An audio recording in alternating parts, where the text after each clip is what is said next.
pulpit-pounding type sermons. It's just kind of introducing where we're going as far as the series sermons coming up. And what I'd like for us to do then is, if you would, please turn your Bibles to Matthew chapter 22. Matthew chapter 22. And we'll read these verses from verses 34 to 40, where we'll look at something that Jesus had to say as he was speaking to those who were questioning him about which law was the most important. So,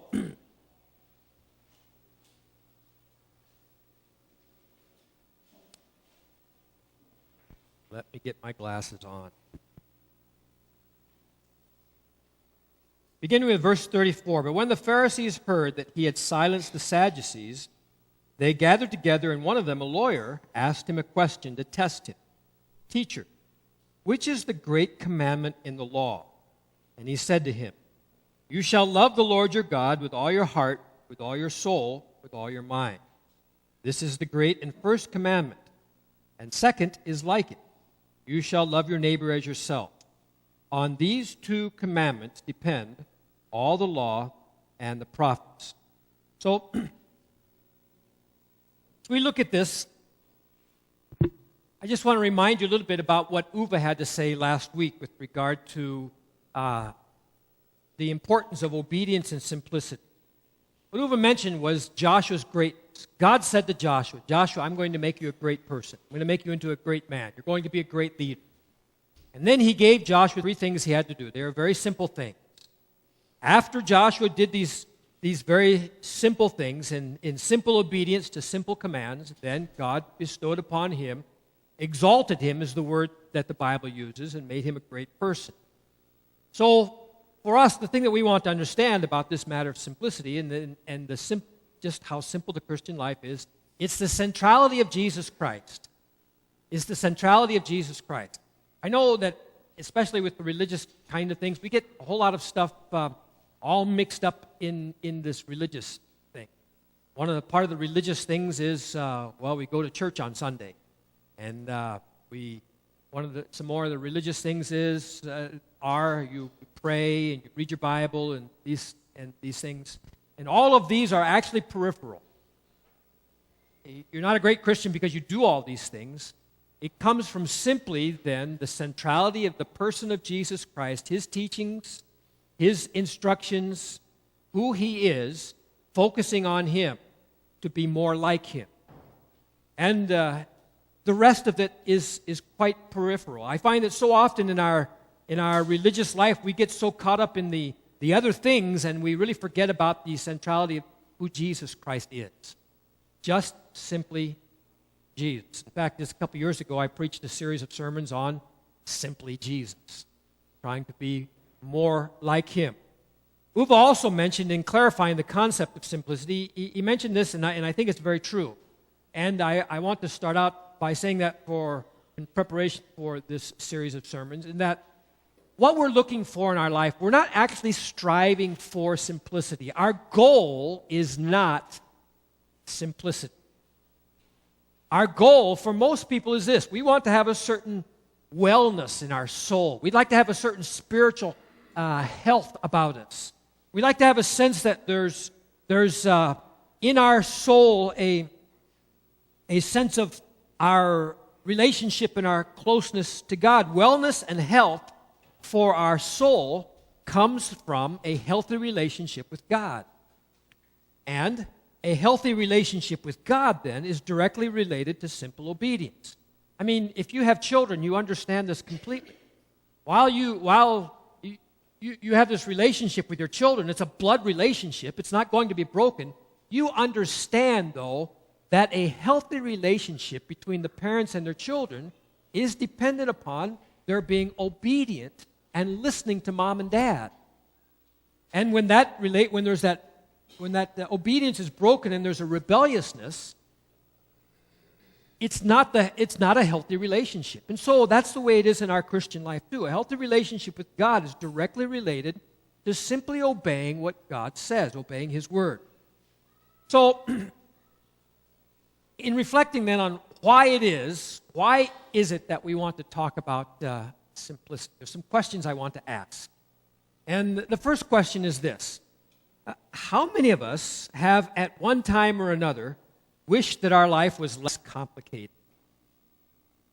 How many have us, and talking with Josh, and not this Josh, it was Josh McAllister, who, and you probably would have said the same thing, but he was saying that he had the opportunity to go to Cambodia and Vietnam for 10 days. It was kind of a gift from his wife to let him go and travel like this to these countries.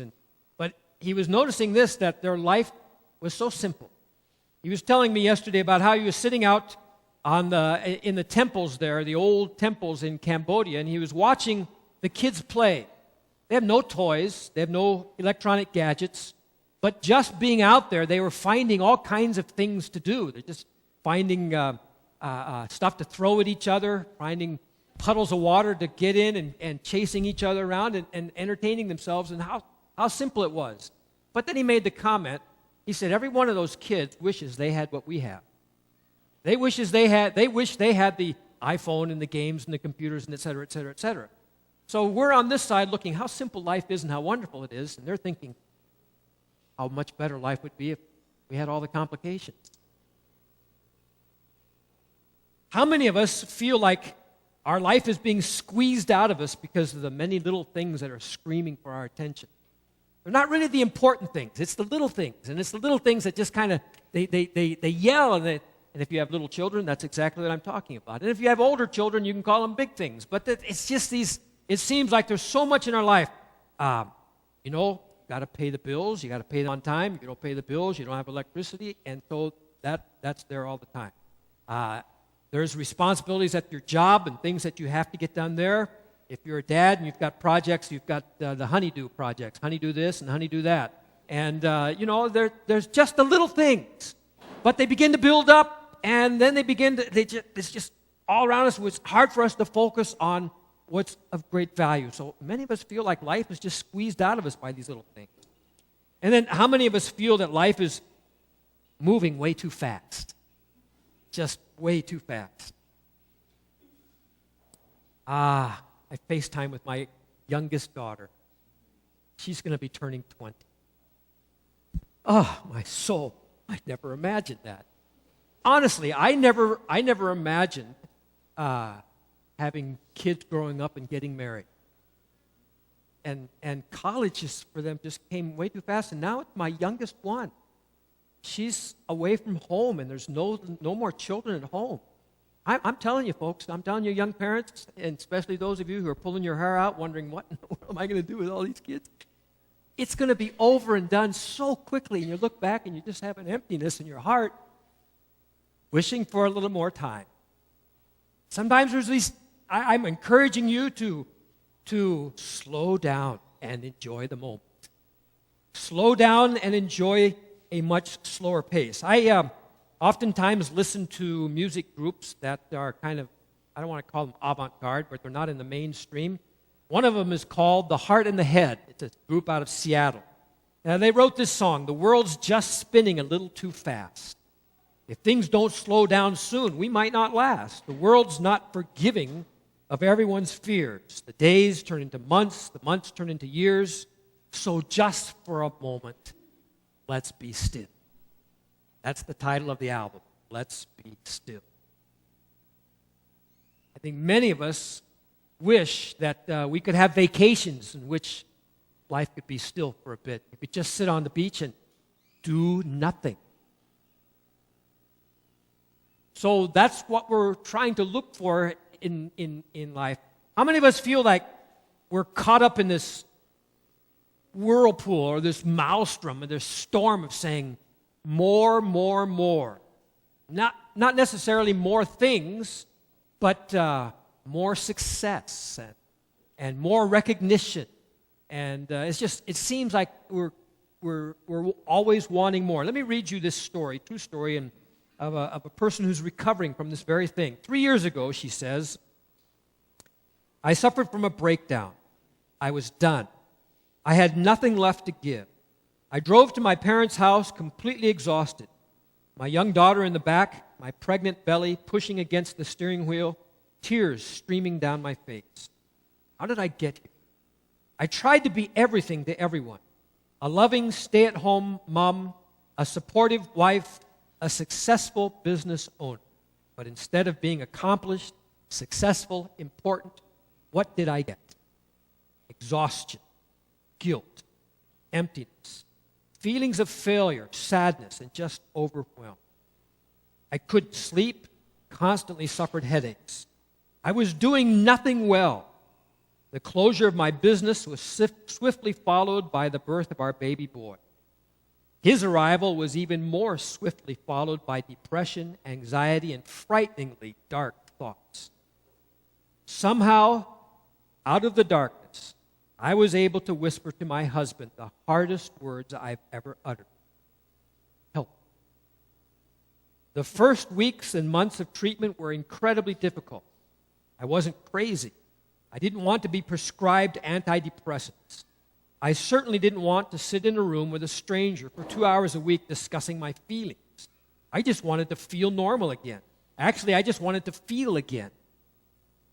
The real turning point wasn't uncovered in my psychiatrist's office. It wasn't even talking with my husband. Believe it or not, he was online and completely by accident. I discovered a site called Simple Living, the Simple Living movement. Living with less stuff, less debt, less clutter meant living with more freedom, more time, more joy. I was certain this was the change I needed to make in my life. Up to this point, my life had been about more, being more successful, more efficient, more adept, more available, more.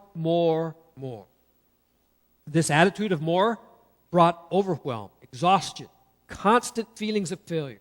I had become a victim of the modern-day epidemic called more. More of this, more of that. What I needed was less. How many of us could say, I agree with that?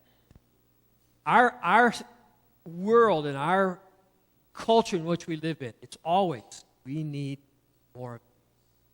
And I'm agreeing with you. I'm agreeing we do need more. The question is, what do we need more of? Typically, most of us would say, I need more time. I need more time to kind of organize my thoughts and organize life. I get it, honestly. I get it. Young pastors, we're taught the same thing in school. It's the same theme that goes everywhere else. Young pastors are taught that more, bigger, and better is the way to succeed. And so, who comes in and speaks to the young pastors? It's the big guys. We're exposed to speakers who have large, successful churches. They have large ministries, large staff. They have large facilities that they manage. They drive large cars. I got that one right. Large homes, large paychecks, large living. You know, I mean, and this is who they bring into us and say, this is what you're looking at. This is going to be how you determine success. We're taught if we just keep busy, work hard enough, we can succeed. We can be one of the big guys. So, I was fresh out of my internship. I was going to go and be a missionary in Hong Kong. I had big thoughts, big plans, big ideas.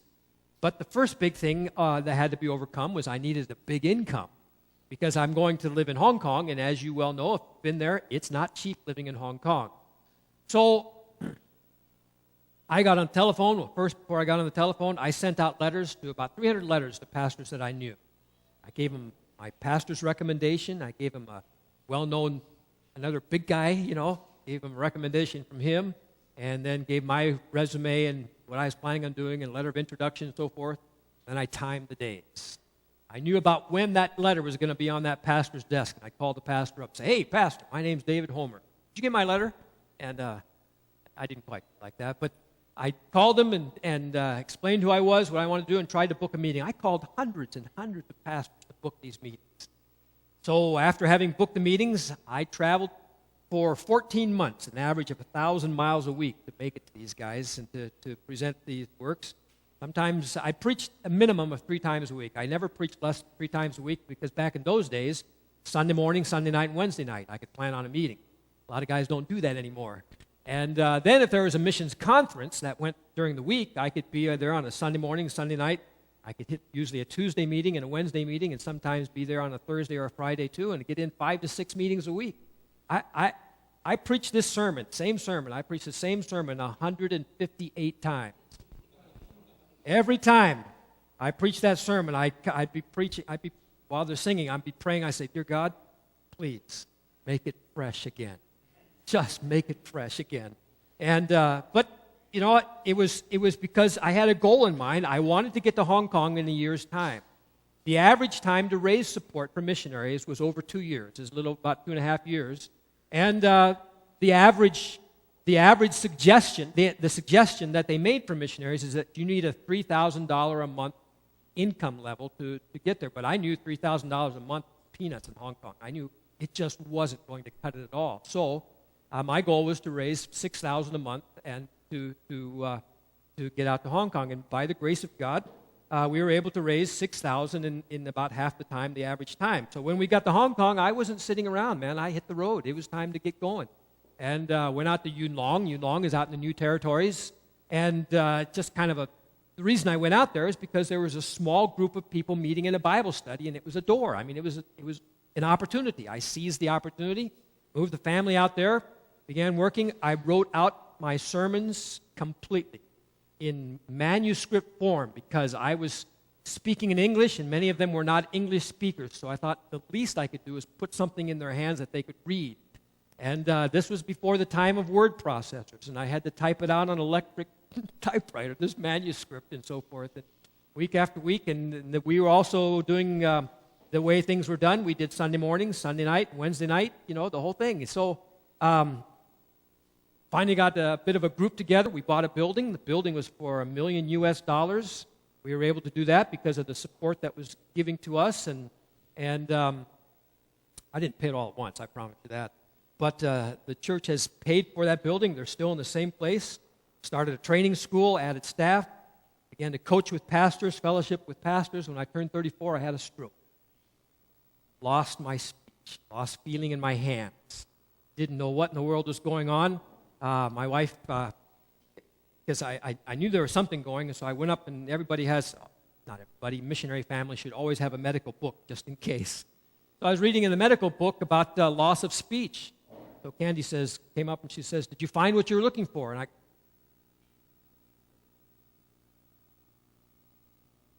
the words were all right there, but they weren't coming out. And the only thing I could do was laugh. I thought it was funny. She didn't think it was funny. So I called our doctor friend. He said, "Get the guy to the hospital right away." Spent 5 days in the hospital. It was what they call a TIA. I don't know the technical term, what TIA means. You'd have to ask Chi. But that's what it was. There was a temporary blockage of blood to the brain, and my brain would have been, when I went finally to see the doctor, he told me, he said, "You're lucky to be alive. You should be stroked out." 34 years old. I mean, come on. And that's what I thought about. I thought about, come on. Who does this when they're this age? So my point is in this is saying, I understand this. All along the way, we're adding to our family. We had 4 kids born to us. Took 2 kids with us, 4 more kids born when we were in Hong Kong. My wife, Candy, is a bit of a superwoman herself. I mean, she managed to give birth to the children, to raise them, because her husband was pursued with doing the Lord's work, I had no idea that maybe the Lord's work might be being a dad and being a father. And so as the children grew, so did the pressures of marriage, activities, vacations, clothes, food, education, the whole thing. And now I'm finally getting my stress levels coming down a bit. My daughter only needs another 4 years of college to be paid for, and finally. So, what I'm saying is this, folks. I get it. I can't tell you how many times I just look and I go, good night. Is this what life is about? I mean, is this what it's all here? And now I walk through an empty house and I go, yep, that's what it was about. I just know that as I observe and I see what's going on, I just know there's a whole lot of you young parents who are in the same situation. I know there's a whole lot of you who are in businesses and you've got responsibilities and you've got pressures upon you. I just know it. And then you have Then you have someone come to you at church today and say, we want to start an Awana program, and we want you to volunteer, and we need you to help, and we need you to get involved. And you're just going, are you kidding me? Do you know what my schedule's like? I can't squeeze another thing into my schedule. So I know that we all have these stories. I know all of us could come up and just, you could share with us all the things that are going on in your life. And the reason that I know that that's the truth is because there's a whole lot of material out there about how you can simplify your life, how you can make it better. There's some quotations I'd like to give you. The first one is a quotation by Confucius. Why Confucius? Well, because he's an old man and he's a wise man. He was a contemporary with the prophet Daniel in the Bible around the time of Nebuchadnezzar. Some even believe that he understood and knew and worshiped the Most High God. I did some research on it. There's some evidence that it could be possible, but can't be for sure. But he got this right. He said life is really simple, but we insist on making it complicated. And there's another wise man. So listen, when two wise men say the same thing, probably a good idea for us to pay attention. Because another guy named Solomon wrote this. He said, see this alone, I found, that God made man upright, but they have sought out many schemes. If I were to put it in according to the Message, it says, yet I did spot one ray of light in this murk. God made men and women true and upright. We're the ones who have made a mess of things. Then if we just put it in the vernacular, just everyday language, we would say, God made everything good, we mucked it up. We're the ones who messed it all, everything up. And so, there must be some truth in this. But when we come to the New Testament, Jesus has some things to say about simple things too. And so I'd like for us to just look at this for a moment. In this passage, Jesus said to these, we read this morning, he says, you shall love the Lord your God with all your heart, with all your soul, with all your mind. We just stop right there. He says, this is the great and first commandment. We just stop right there. That's pretty all-consuming. Heart, soul, and mind. What does Jesus say? You should love the Lord your God with all your heart, soul, and mind. Honestly, I look at myself and I go, you know, Dave, that's your biggest problem. That's your biggest problem, is that there's other things that draw your attention, other things that draw you away from this. Then he went on to say, and the second is like it. You shall love your neighbor as yourself. These two commandments depend all the law and the prophets. Now, why is this significant? It's because in Jesus' time, the Jews had established an intricate system of law. They had 613 laws. Why 613? Because there are 613 letters in the Hebrew rendition of the Ten Commandments. So they took the 613 letters of the Ten Commandments and made 613 laws out of them. Out of these 613 laws, then, they divided these up between those that were affirmative commands and those that were negative commands. So there's 248 affirmative commands, one for every part of the human body that they understood at that time. Then there's 365 negative commands, one for each day of the year. Then they further divided these up into binding commands and non-binding commands. So what I'm saying is this. When it says that a lawyer asks Jesus which one's the most important one, it's because they have this constant discussion going on. Which category does which law go into? Which one is binding and non-binding? And of these now, Jesus, you tell us which of these laws is the most important. I love the answer. I totally love the answer. Jesus took the 613 laws and just simply said, two. Love the Lord your God with all your heart, soul, and mind, and love your neighbor. It comes down to 4 words. Love God, love others. Love God, love others. I wish life was so simple, don't you? Don't you just wish that we could really live life that way?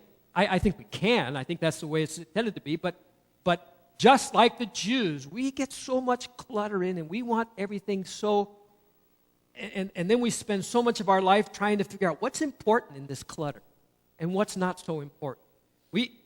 So when we talk about this matter of simplicity, we want to think then, how much do I really love God?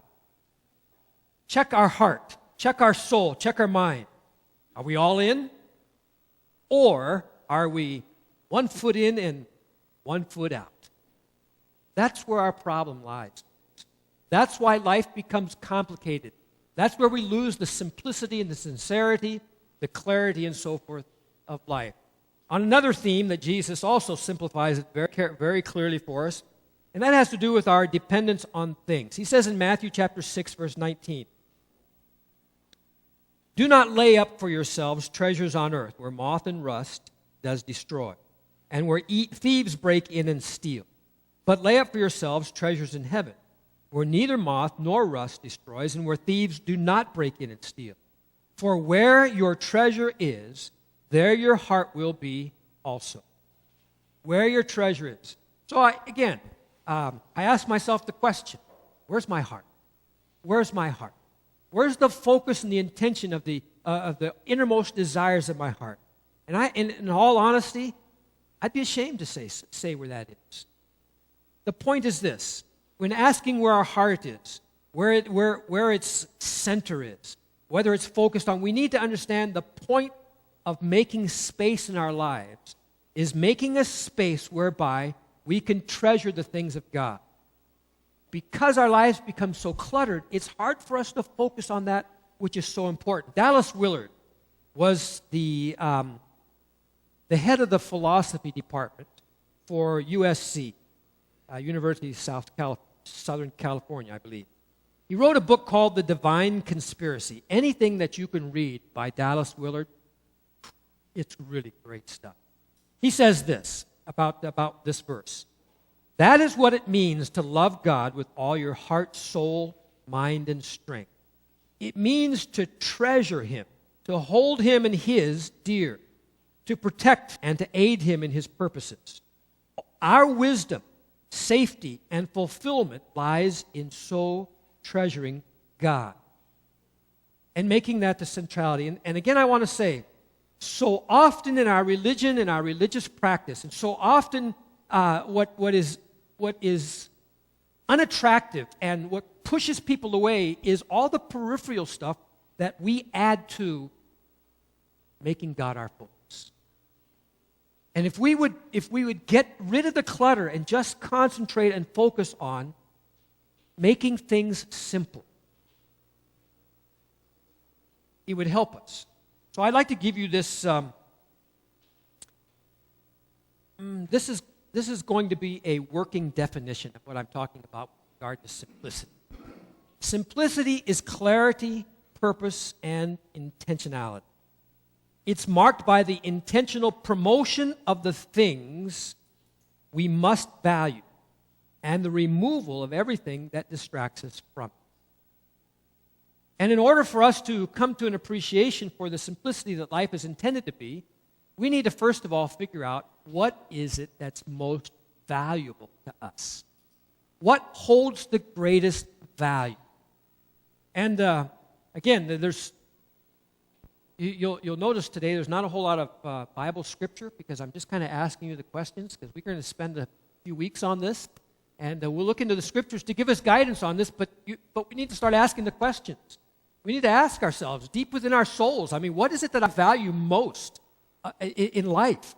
Is it just life itself? Is it just the fact that I'm alive? Or is it what we're going to accomplish in life? Is it those things that I hope to get done? Is it the projects? Is it raising good children? What is it that I hold in greatest value in life?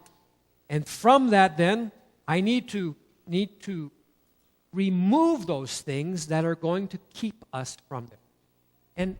And I would say that as Christians, and one of the things that we talk about here is the focus on Jesus Christ and the cross of Jesus Christ. But again, I want to say that in our focusing on Jesus Christ and His cross, too often, We lose the sense of freedom that we have in worshiping God because of all the clutter that comes with it. So I want to say that with regard to with simplicity, just a couple of things about it. Simplicity is really speaking about freedom. Freedom. And don't we all want to be free? One of the things that really captivates us, captures us in this society is things. Things. We're inundated with the promises that if we have more, we'll be happy. We have actually bought into the idea that we can buy happiness in the department store.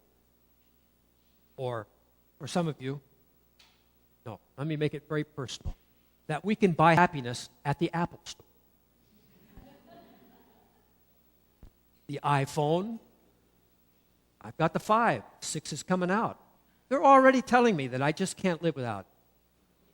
And it's the same thing, I follow the company and so forth, and they, the next one's coming out. As soon as you get one, the next one's coming out. And I have some people who, as soon as the first one comes out, they sell the one they have and they get the next one. So, I get it. All advertising is about how we can purchase happiness. The billboards, with the beautiful people on the billboards, it's like, you'll be happy when you look like this. And so pay what you need to get whatever it is to make you like this. And so our world is designed, our whole capitalist system, let's not get into politics, but our whole capitalist system is designed on giving us a sense of dissatisfaction, that we'll never find the satisfaction that we want unless we buy this product. Guaranteed to make you satisfied. Simplicity, on the other hand, brings us to the place where we step off the treadmill. We go against this consumerist idea where more and more of the latest and greatest is best. It's also not only a freedom from things and possessions, but it's a freedom from speed, this mad pace that we're on, the freedom from the madness of fastness. I mean, this freedom that from living such a feverish pace. Life is so fast, it just goes, here we are, folks. School starts for some of you tomorrow. School starts for some of you on Thursday. But school starts, right? And some of you is going to be later on. And you're going to be in it. You're going to be in it. You know what I mean? You know exactly what I mean. And before you know it, bam, June is going to be here. It's amazing how times fly. Eric says he's been in Taiwan for 9 years now. 10 years? 9, yeah. And I look back, I came to Taiwan in July of 2004. Just past our 9th year, going on 10 now. Like, where in the world is time gone? And I look back and 6 kids came through our home, and now 6 kids are out. And it just goes on and on. And I for myself, I say, slow down. Man, can we just, and here's what we do. We go on these vacations. We go on these vacations, and we get back from these vacations that are so frenetic, and we're going, man, I got to catch some rest because I got to go back to work. What's wrong, folks? Well, life just goes on, and it's in such an incredible place, and simplicity slows down life. It frees us from this hysteria that we have to do more, and we got to be doing something all the time. Simplicity seeks to remove the non-essentials. Let me ask you a question. This summer, how many of you had the chance to read a book for fun? You took time and just for fun, you read a book. Bless your hearts. Honest, that's good. I read books for a living, okay? I have to read books. And so I think, when's the last time, Dave, when you just sat down with some old book and you just read for fun? I've got them on here. The way I do it now is I do it by Audible, that thing Audible, and I go bike riding and listen to books, and that's my kind of my free time to so forth. But just the time to pause for a moment. And again, I understand. Got many of you are young parents here, young parents with young kids, and it's just a constant thing. My daughter has 2 children within 2 years, I guess. and never ending. So I understand. Simplicity is also freedom from duplicity. And this is where we live these two lives. Simplicity wants us to focus on one. You see, what happens as Christians, we want to be relevant in our society. But in being relevant, then, we have rejected the shame that comes with the cross. And this is a difficult thing. Because on the one hand, we're saved because of the cross of Jesus Christ. And that was a shame. I mean, it was a terrible thing. It was not an honorable thing to be crucified on a cross.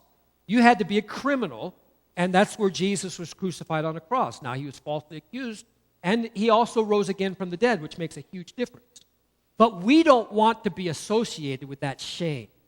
So oftentimes, we keep our Christianity at a distance.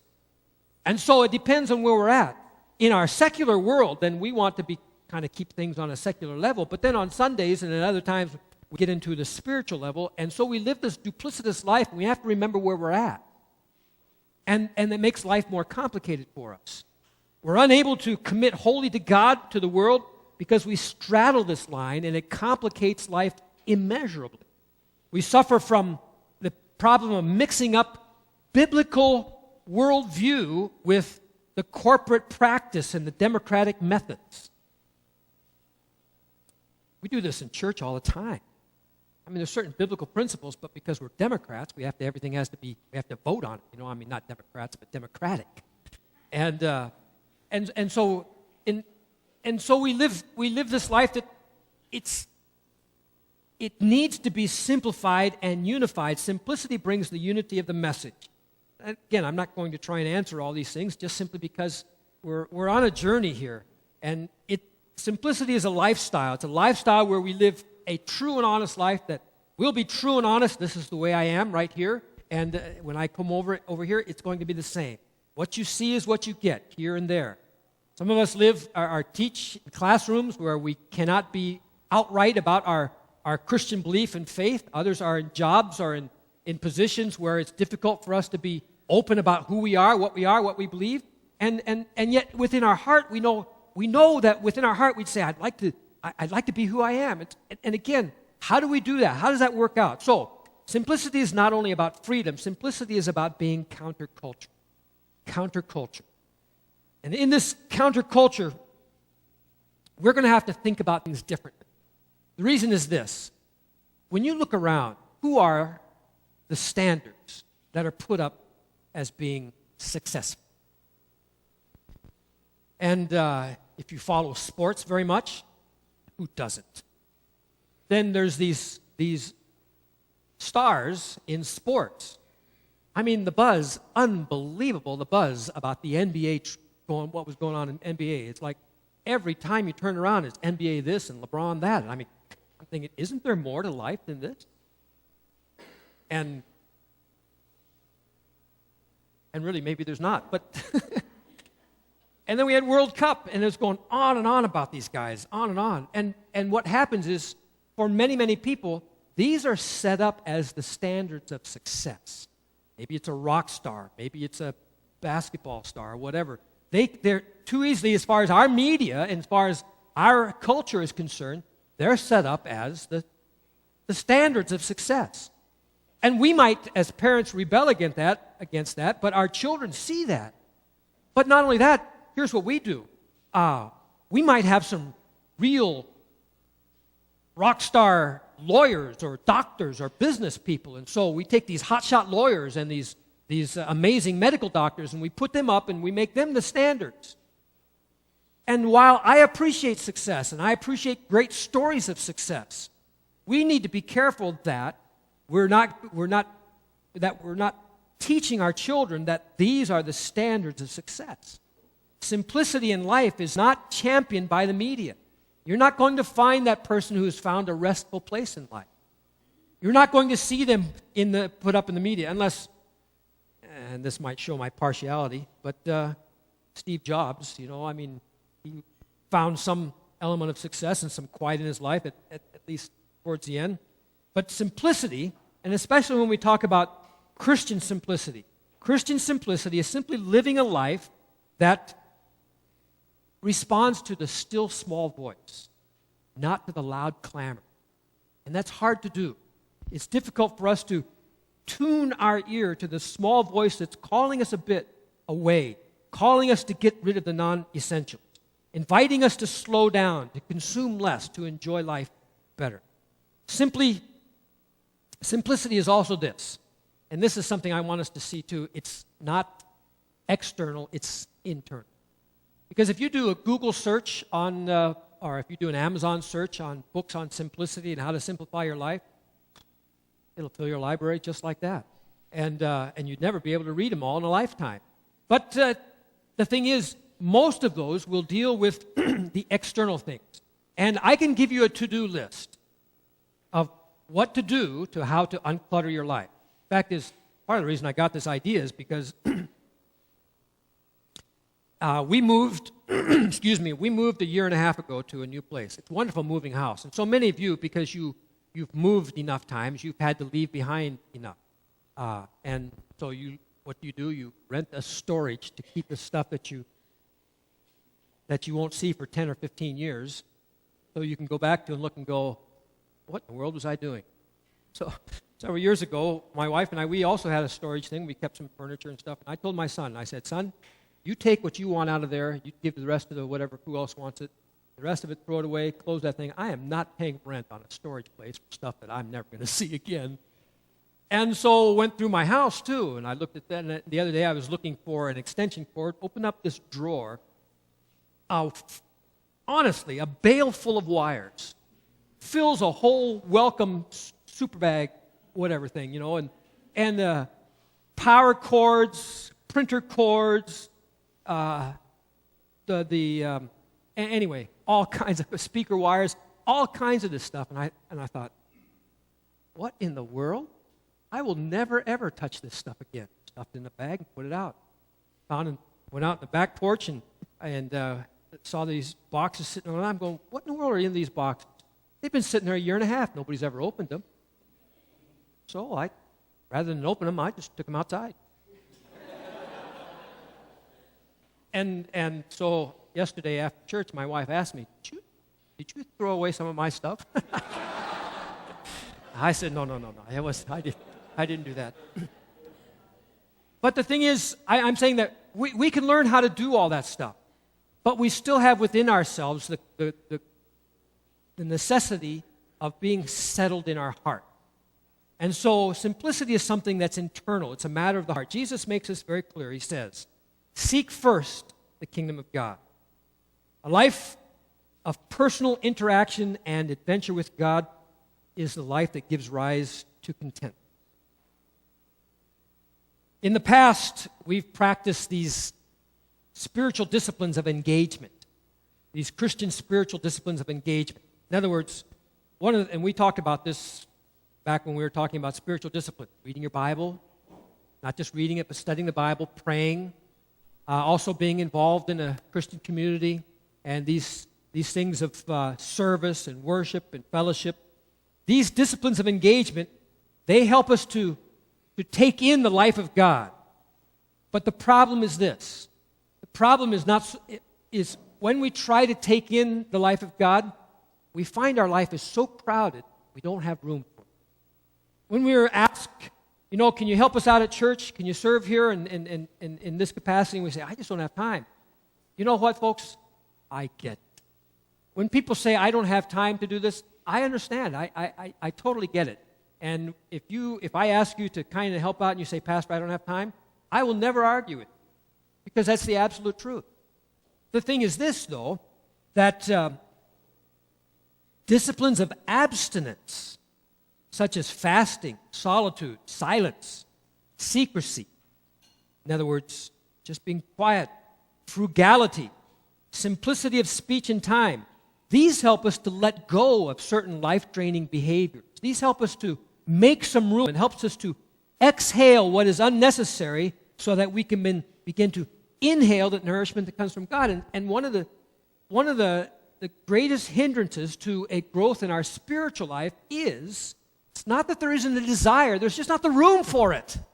There's just not the room for it. We've got too much in our life. And if we're going to to inhale these things that are going to nurture us and to help us spiritually, there's just some things we have got to get rid of. So why is it that I want to take this journey towards simplicity and a simpler living? Well, because among other things, I just believe that there's within us a desire to love God more. I really believe that people want to love God more, but there's hindrances there. There's things that keep us from doing that. And in order for us then to fulfill that desire of loving God with our heart, soul, and our mind, there's just some things on our heart, soul, and our mind that we got to remove and get out of the way in order then for it to be replaced by a love for God. I believe there's also within us a desire to be significant. I don't think that we need to be teaching our children to be successful. I think we should teach our children to be significant. What a horrible emptiness comes from being a smashing success but having no significance. No significance. So what we want to, I think that the reason why we need to focus in on this matter of simplifying things and a simplicity of life is because if we want to be significant, it's going to take some intentional actions on our part. We're going to have to remove certain things that are keeping us from that. I also believe that there's really within each of us a desire to enjoy life. How many of us would dare say, I really don't want to enjoy life. Life just, I don't care, I want it to be a bore, I want it to be... No, nobody says that. There's a desire then to want to enjoy life. And so if we're going to enjoy life, it's going to have to be an intentional decision in which there's some things we get rid of. Because as we looked at it, we realize that one of the things that just these things that come in around us and that keep us from being that. And our problem is this. I believe it. I know it for myself. And so I want to say this to you as we begin. I'm not teaching this lesson, these series of sermons on simplicity because I know all about it and you need to listen to me. Because God knows I need this as much as anybody else, if not much more so. But I think that the problem, and I would say for us, we're busy doing good things. I observe a lot, and I see these young families with their children. I got to tell you, folks, having been there and done that and got that T-shirt and already sold the T-shirt, I get it. I know what it's like. I know what it's like to be raising a family, and I so admire you young parents who, honestly, you literally give your lives for your children. You will deny yourself many things for the benefit of your children. I get it. That's one of the things that makes us busy, and so what happens is we can lose our perspective by getting so caught up in our children. There's a pastor who wrote a book, Kevin DeYoung wrote a book called, it's about being busy. And he wrote a chapter on how children make us so busy. Well, we'll look into it a little bit later. But I want to caution us on being too busy with family that we don't have time for enjoying life. You say, well, how can that be? Well, I'll show you in a bit. The other thing I observe is this. There's students and young people, especially now that school started, and all the things that are involved with school. Young people, they're beginning to make their way in life, and how they want to succeed. Listen, your children, they want to please their parents. They really do. And they will do whatever you say. They may do it reluctantly. But you can make your kids so busy. And then there's the desire to please parents, teachers, colleagues, bosses. And so our life is so consumed with making everybody else's life enjoyable that we've lost perspective, and we're so busy doing this, we don't have time for serving. We don't have time for drawing close to God. We don't have time for enjoying the life He intends for us. I also observe that as we interact with friends and acquaintances, we want to be admired, don't we? Of course we do. And so we're busy trying to be that kind of host or hostess, that kind of person that people are going to admire us, and consequently what it does, it complicates life.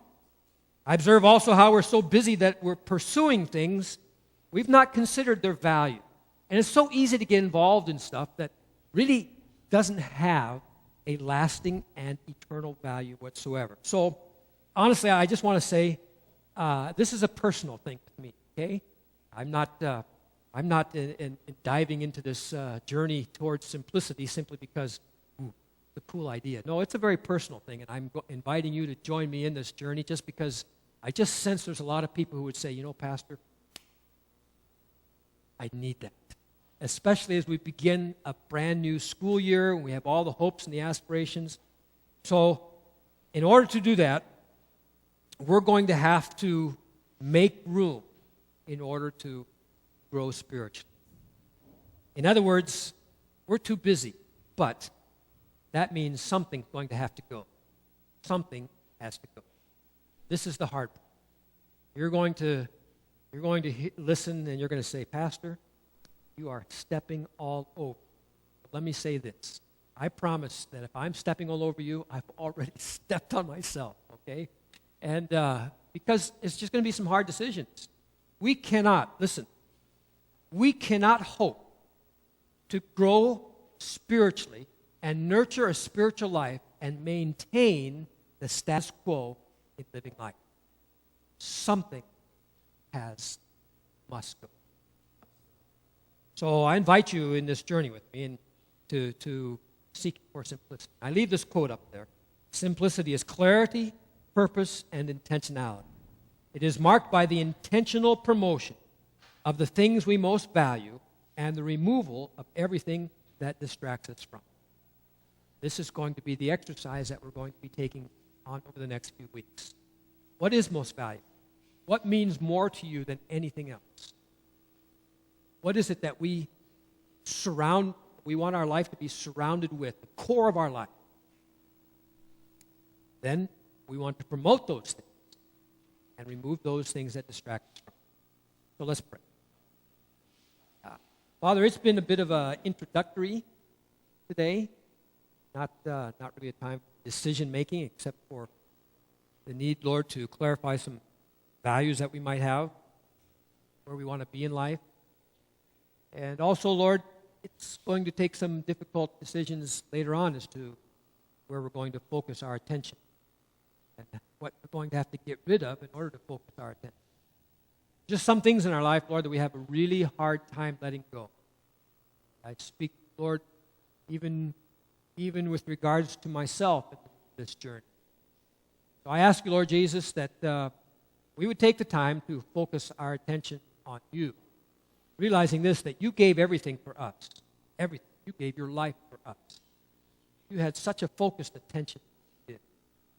May we be like you, follow you, trust you, know that you love us so very much that you gave your life for us and invite us to come have life because you gave it.